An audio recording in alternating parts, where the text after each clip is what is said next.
Narito ang mga artistang natalo ngayong 2025 national and local elections.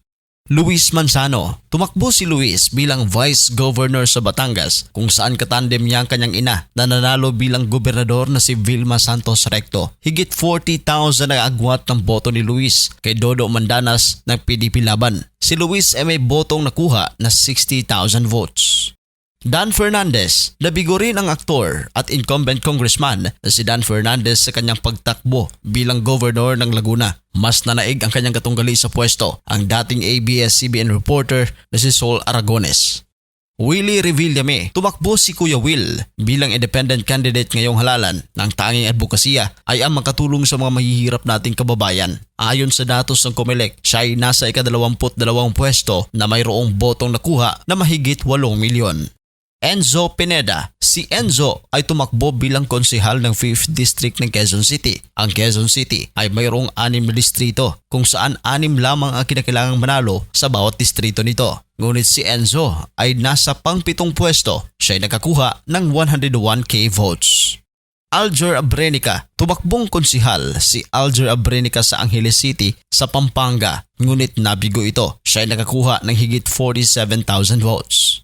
Marco Gumabaw. Kabilang sa nabigo sa kanyang kandidatura ay ang Viva actor na si Marco Gumabaw. Si Marco ay tumakbong congressman sa ika-4 na distrito ng Camarines Sur. Tinalo siya na incumbent representative Arnie Pontevilla.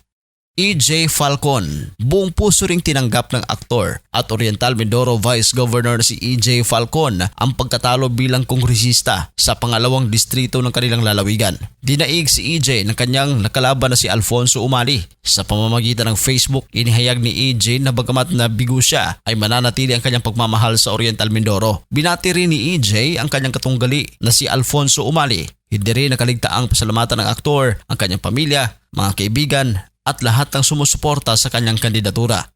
Jimmy Bundok. Nabigo namang makapasok sa Magic 12 ng senatorial race ang OPM singer at abogado na si Jimmy Bundok. Kasalukuyan siyang nasa 17th spot base rin sa pinaghuling tala ng COMELEC na mayroong mahigit 10 million votes. Sa Facebook nagpost si Jimmy para ihayag na malugod niyang tinanggap ang resulta ng kanyang senatorial bid.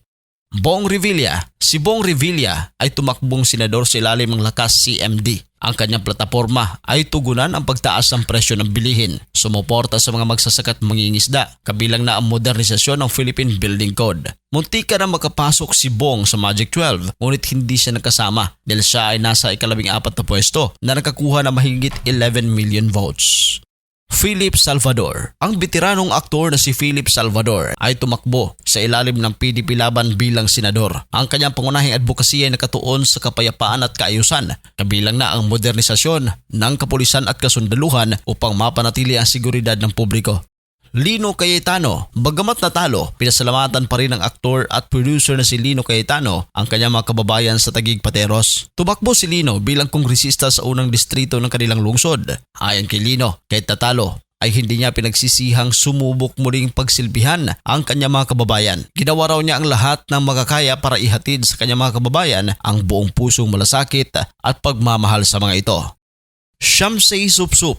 Ang dating Miss Universe 2011 third runner-up ay hindi nagwagi sa halalan ngayong taon. Siya ay nagtapos sa ika-7 pwesto bilang konsehal sa 1st District ng Pasig City.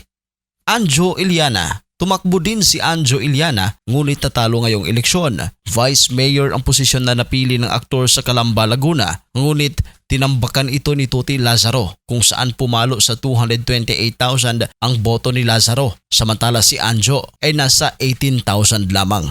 Anong reaksyon ninyo dito sa ating video? Kung gusto ninyo ng ganitong klaseng mga content, mag-subscribe lang sa ating channel.